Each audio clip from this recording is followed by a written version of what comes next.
You got such a big fan base. People want to hear your opinions about politics. You may want to run for president one day. And we were going back with the whole thing, and I said, man, people got to know what is Mark thinking about? Because a lot of times CEOs don't want to touch politics. Right. They don't want to touch it at all for whatever reason.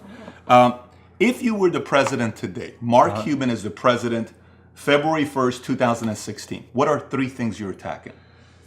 Income inequality, right?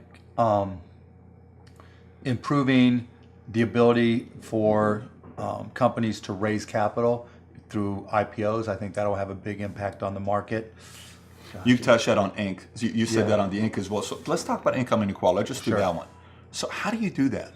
So right now, let's just say you're making $35,000 a year, and you're clearing $1,500 a month after taxes. Okay. And you live like a student. I don't care if you're 30, 40, 50, whatever. Sure. You're living like a student, and you're able to save $500 a month. Okay, or you're staying at home, you're living at home, right, with your 80-year-old parents, right, and you're 50 years old. There's a lot of that right now. Yeah, unfortunately. And so you're saving $6,000 a month, right? Well, right now with interest rates near zero, $6,000 a year, or $6,000 a year, right. So you're saving $6,000 a year, $500 a month, which is amazing. That's what every Republican wants you to do. That's what every Democrat wants you to do. Try to control your own destiny.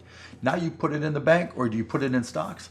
No one trusts the stock market. No one really knows what they're doing, right? No, you put it into a fund.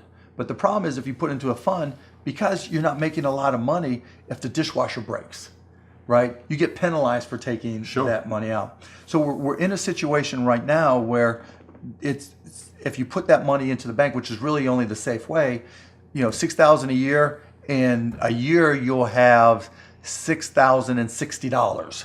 Right? Sure. You're just not ever going to... If that, right? And the point being is you're never going to improve your place in life, right? Where the 1% really... The reason income has become so unequal is I can hire anybody I want to help me pick the best investments. Now, I do most of it myself, but I'm decent at it, right? So I can put my money in stocks, I can put and hedge against the risk, I can put my money in whatever, but I'm liquid, so I don't have to worry about the dishwasher breaking, right?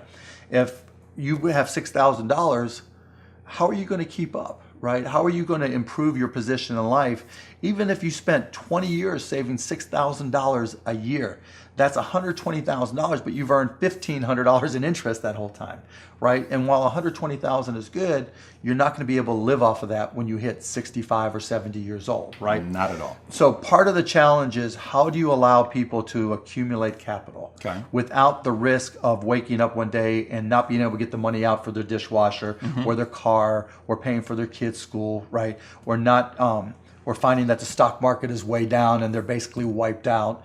And so to me, that's the first thing to address. And so I think, one way is the Federal Reserve. I don't think you mess with the Federal Reserve, but I think you come up with savings certificates, savings bonds that literally pay a little bit more, that allow people to save for their future.